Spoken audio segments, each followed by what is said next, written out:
Hello student, आज हम इस क्लास में महाराजा गंगा सिंह विश्वविद्यालय बीकानेर के बीएससी सेमेस्टर फर्स्ट के मैथमेटिक्स के बारे में डिस्कस करते हैं। स्टूडेंट, ग्रुप थ्योरी जो हमारा पेपर फर्स्ट है उसके मल्टीपल चॉइस क्वेश्चन यानी एमसीक्यू में जो इस बार पैटर्न किया गया है स्टूडेंट सेमेस्टर में फर्स्ट सेमेस्टर का कि एमसीक्यू में क्वेश्चन आएंगे यानी कि ऑप्शन में, और उनमें हमें ओएमआर सीट पे आंसर देने।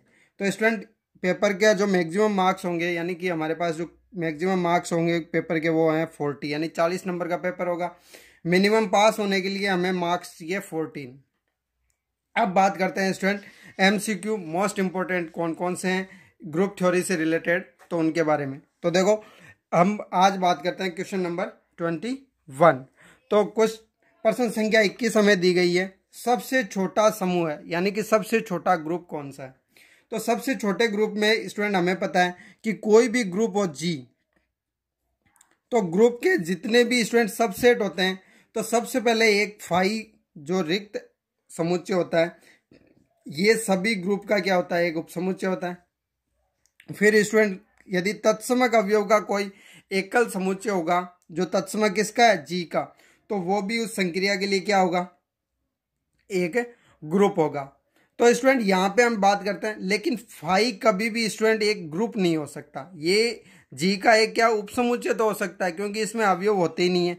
ग्रुप की कंडीशन सबसे क्या है कि कम से कम उसमें एक अवयव होना चाहिए जो क्या तत्समक अवयव हो, उस संक्रिया का क्या हो, तत्समक अवयव हो, तो वो ग्रुप बन सकता है। यानी ग्रुप में कम से कम एटलीस्ट अपने को एक अवयव चाहिए। तो हमें ऑप्शन में दिया गया है फाई एंड स्टार। स्टार संक्रिया है, फाई रिक्त समुच्चय, तो यहाँ से ये कैंसिल होता है कि ये समूह ही नहीं है, तो ये सबसे छोटा समूह कैसे होगा। फिर स्टूडेंट फाई किसी समुच्चय के अंदर अवयव है यानी फाई है यानी रिक्त समुच्चय ही किसी समुच्चय में है यानी कि ये भी समूह नहीं है। फिर बात आती है स्टूडेंट तत्समक अवयव का एक समुच्चय है और स्टार संक्रिया, तो ये एक ग्रुप बन सकता है और इसमें अवयवों की संख्या कितनी है, एक। नेक्स्ट स्टूडेंट, एक फाई समुच्चय आ गया और एक तत्समक अवयव आ गया, यानी यहाँ इस समुच्चय के अंदर अवयव देखें तो दो अवयव आ गए और एक संक्रिया हो गई स्टार। तो यानी कि ये ग्रुप तो हो सकता है, लेकिन यहाँ पे इसका ऑर्डर होगा यानी इसमें समुच्चय में अवयव एक है और इसमें दो आ गए, इसके उपसमुच्चय बनाएंगे, दो उपसमुच्चय बनेंगे, तो इसके अकॉर्डिंग स्टूडेंट हमारे पास ये भी नहीं होगा। तो सबसे ये ग्रुप तो हो सकता है परंतु छोटा समूह पूछा है, तो सबसे छोटा समुच्चय यही होगा स्टूडेंट। तो करेक्ट आंसर हमारे पास, अब इन दोनों में सी और डी में से देखेंगे छोटा कौन है, तो वो होगा स्टूडेंट ऑप्शन सी। तो क्वेश्चन नंबर 21 का हमारा सबसे छोटा समूह होगा तत्समक अवयव ई का समुच्चय और स्टार संक्रिया यानी कि ऑप्शन सी। इसी प्रकार नेक्स्ट क्वेश्चन की बात करते हैं, क्वेश्चन नंबर 22। तो क्या दिया गया है, देखो, माना ए समूह जी का कोई अवयव है जिसका ऑर्डर ए की कोटि क्या है स्टूडेंट 35, तब हमारे पास A15 की कोटि क्या होगी। यहाँ पे स्टूडेंट हमारे पास हो गया ऑर्डर ऑफ A यानी कि 35, या हम कह सकते हैं A की कोटि कितनी होगी, तत्समक यानी A की पावर यानी कि धन पूर्णांक संख्या होगी 35, तब इस A का क्या मान आएगा, तत्समक आएगा।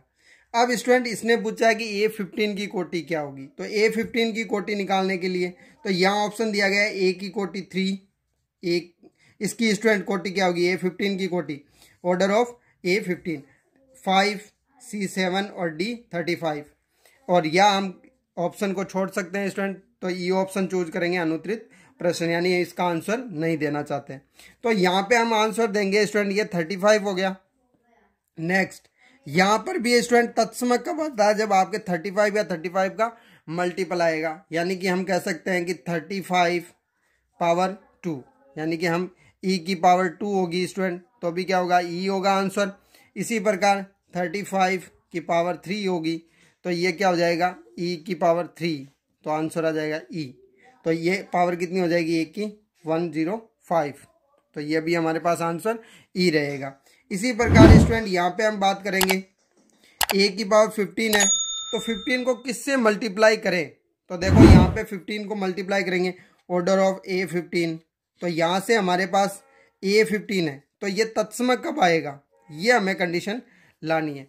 तो A15 को स्टूडेंट मैंने 2 से मल्टीप्लाई किया तो A30, तो A30 तो तत्समक नहीं बन रहा। फिर स्टूडेंट नेक्स्ट बात करते हैं, A15 को 3 से मल्टीप्लाई करेंगे तो A45, तो ये भी हमारे पास तत्समक नहीं, क्योंकि A35 पे हमारे पास आइडेंटिटी एलिमेंट आ रहा है। फिर इसी प्रकार 15 को मैंने 5 से मल्टीप्लाई किया तो ये आ जाएगा A75, तो A75 भी हमारे पास आइडेंटिटी एलिमेंट नहीं है। इसी प्रकार नेक्स्ट है स्टूडेंट, A15 को हम 7 से मल्टीप्लाई तो 1, तो A की पावर कितनी हो जाएगी स्टूडेंट 105।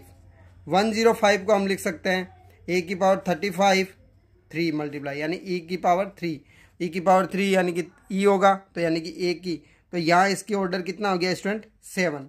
तो हम लिख सकते हैं यहाँ पे हमारे पास क्या order of A15 equal to 7, यानी कि 7 होगी पावर, तो वो हमारे पास तत्समक अवयव बनाती है। तो इसको हम देखो इस प्रकार भी लिख सकते हैं A15 की पावर 7 इक्वल टू E, तो यानी ये order of A15 equal to 7।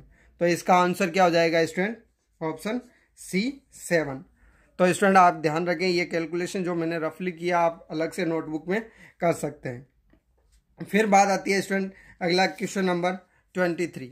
Question number 23 student theorem से रिलेटेड है, जिनके बारे में हमने पहले की थी। यदि G एक समूह है, A और X G के अवयव हो तो सत्य क्या होगा। तो स्टूडेंट हमने यहाँ पे बात की थी, वो कह रहा है ऑप्शन ए में ऑर्डर ऑफ ए, यानी ए की कोटि है वो order of A inverse A x से ग्रेटर देन है।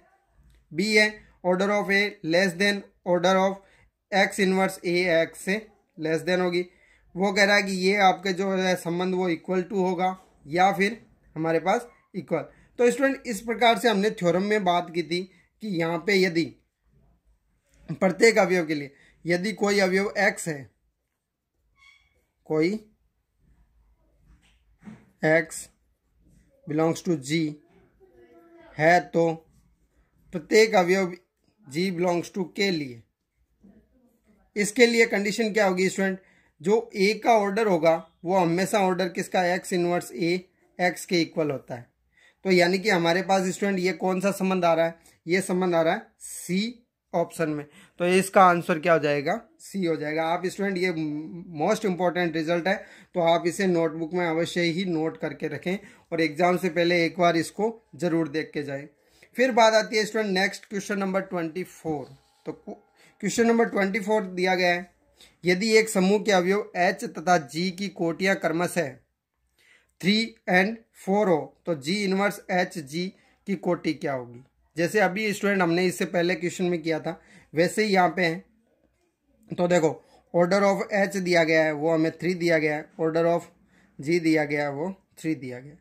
अब ऑप्शन में हमें A 3 दिया हुआ है, B 6, C 12 and D 48 and E अनुत्तरित प्रश्न, यानी इनका आंसर नहीं देना। तो स्टूडेंट यहाँ पे ज़्यादातर स्टूडेंट क्या करते हैं कि यहाँ पे तुक्का लगाते हैं। तुक्का कैसे कि इनको मल्टीप्लाई कर दो तो 12 आ जाएगा तो वो अपना ऑप्शन हो जाएगा, लेकिन नहीं, यहाँ हमारे पास थ्योरम अप्लाई होती है। G इनवर्स और G है तो हम ले लेते हैं कोई अवयव G है, तो इस कंडीशन में every H belongs to G के लिए कोई समूह होगा स्टूडेंट, तो यहाँ पे order of H, order of G inverse H G के लिए ये कोटि बराबर होती है, यानी ऑर्डर ऑफ H की कोटि कितनी है 3, तो इसकी कोटि भी कितनी हो जाएगी 3। तो यह ऑप्शन क्या हो जाएगा स्टूडेंट, ए ऑप्शन इसका करेक्ट हो जाएगा। तो इस प्रकार ये थ्योरम का ध्यान रखें स्टूडेंट, थ्योरम मोस्ट इंपॉर्टेंट है। फिर नेक्स्ट बात करते हैं स्टूडेंट क्वेश्चन नंबर 25। तो क्वेश्चन नंबर 25 दिया गया है, यदि G कोई ग्रुप हो तो A B belongs to G, यानी G के कोई दो अवयवों के लिए बात आती है स्टूडेंट। तो सबसे पहले देखो कि हमारे पास कोई ग्रुप होता है तो उसके अकॉर्डिंग क्या क्या है। तो ए ऑप्शन में कह रहा है कि ए इनवर्स का इनवर्स, यानी कोई अवयव ए है जी में तो उसके इनवर्स का इनवर्स है वो वापस ए होता है। बी ऑप्शन है ए बी इनवर्स, तो B inverse dot A inverse. C है student order of A less than equal to order of G. फिर डी ऑप्शन दिया गया है कि ए और बी ऑप्शन दोनों ही सही है। फिर ई ऑप्शन दिया गया है कि ऑप्शन ए बी सी तीनों ही सही है। तो यहाँ से किस प्रकार होगा, तो स्टूडेंट देखो सबसे पहले बात आती है कि कोई अवयव ए और बी बिलोंग्स टू जी है। जी यहाँ पे ग्रुप है, ग्रुप के अकॉर्डिंग हमें पता है कि प्रत्येक अवयव के लिए यहाँ इस ग्रुप में किसी संक्रिया का तत्समक भी होगा, जितने भी अवयव होंगे उनका प्रतिलोम भी विद्यमान होगा, ये साचर्यता का पालन भी करेंगे और प्रत्येक अवयव की कोटि भी यहाँ परिमित रूप से विद्यमान होगी। तो उसके लिए हम बात करते हैं स्टूडेंट, देखो यहाँ यदि ए अवयव जी में है तो ऑफिशियली हमें पता है कि ए इनवर्स अवयव भी किस में होगा, जी में होगा। तो यही बात स्टूडेंट हमारे पास जस्ट अपोजिट भी लागू होती है कि यदि ए इनवर्स अवयव जी में है तो देयर एग्जिस्ट उसका इनवर्स भी जी में होगा। तो हमें पता है कि यदि ए इनवर्स हमारे पास तत्समक है तो इसके अकॉर्डिंग क्या हो जाएगा, यदि ए का इनवर्स ए इनवर्स है तो इसका तत्समक कौन हो गया, ए हो गया। तो हम इसको इस प्रकार लिख सकते हैं कि ए इनवर्स, तो यहाँ पे स्टार ई आ जाता है। तो हम कह सकते हैं कि ए इनवर्स है वो कौन है, यहाँ पे ए इनवर्स बन रहा है यानी ए का प्रतिलोम। तो इसका प्रतिलोम क्या हो जाएगा, इनवर्स का इनवर्स होगा वो कौन हो जाएगा, ए हो जाएगा। तो यानी कि ये हमारे पास ऑप्शन ए है वो सही है। फिर बात आती है स्टूडेंट कि कोई ग्रुप जी है तो उसमें व्युत्क्रम नियम का पालन होता है, यानी कि कोई दो अवयव है उनका इनवर्स होगा तो पहले लास्ट वाले का इनवर्स फिर डॉट ए इनवर्स, ये व्युत्क्रम नियम होता है। तो व्युत्क्रम नियम है तो व्युत्क्रम नियम भी इनवर्स लॉ है वो भी यहाँ अप्लाई होता है ग्रुप के अंदर। फिर बात आती है स्टूडेंट कि ग्रुप की कोई कोटि है परिमित रूप से, यदि ग्रुप में अवयव तो उसमें किसी भी अवयव की कोटि ग्रुप की कोटि से ज़्यादा नहीं हो सकती, ये हमें पता है, उसके बराबर हो सकती है, इसलिए ऑप्शन हमारे पास थर्ड भी सही है। तो इसका मतलब अब डी ऑप्शन दिया गया था ए और बी दोनों सही है, लेकिन यहाँ तो हमारे सी भी सही है यानी कि ये गलत हो गया। ये ऑप्शन में ए बी सी तीनों सही है यानी कि तीनों हमारे पास सही है, स्टूडेंट ग्रुप के लिए अवेलेबल है, यहाँ पालन होता है इनका। तो हमारे पास इसका करेक्ट आंसर क्या हो जाएगा, ई हो जाएगा। तो इस प्रकार के क्वेश्चन स्टूडेंट हमें एग्जाम में पूछे जाएंगे। तो और पर क्वेश्चन 1 नंबर का होगा। तो इस प्रकार से तो अब नेक्स्ट क्वेश्चनों के साथ और अच्छे से बढ़िया प्रश्नों के साथ मिलते हैं अगली क्लास में। तब तक आप पढ़ते रहिए। Thank you.